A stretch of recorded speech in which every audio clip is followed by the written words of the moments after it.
The gas station stood alone, a beacon in the vast darkness. Surrounded by trees, it was a lonely sentinel on the desolate highway. The air was heavy, thick with the smell of gasoline and impending rain. The wind howled through the trees, their branches swaying like ghostly figures. The only light came from the flickering neon sign, casting eerie shadows that danced across the deserted parking lot. The silence was broken only by the chirping of crickets, a constant, unnerving rhythm that seemed to amplify the isolation. The gas station was a place forgotten. Sam sat inside, lost in thought. His name tag reflected in the greasy glass. He was the lone attendant on the night shift, a job he had grown accustomed to. The solitude was both comforting and unsettling. He glanced at the clock, its ticking a steady reminder of the passing time. 11:47 p.m., almost midnight, the witching hour, as they called it. A shiver ran down his spine. Just superstition, he told himself.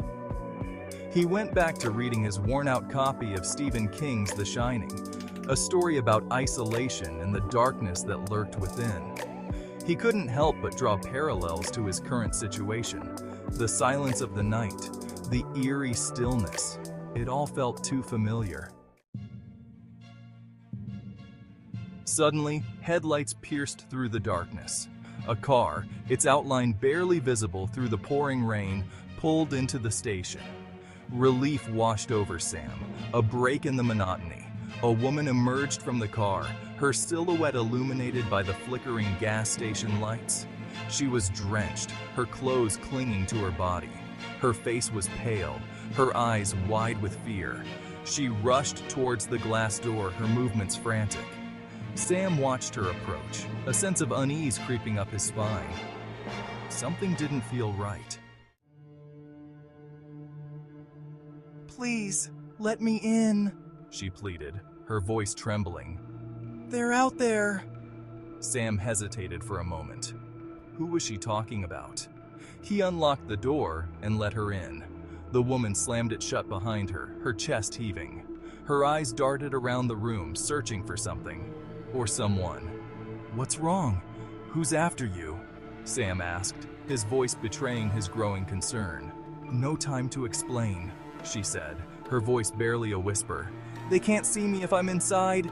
They can't follow me here." She pointed towards the woods. "They're in the woods." Her words sent chills down Sam's spine. The woods had always been a source of uneasiness for him. The way the trees seemed to watch, the strange noises he'd hear at night. Now her words breathed life into his deepest fears. Section 5. The Crash. As if on cue, a deafening crash echoed from the woods behind the gas station.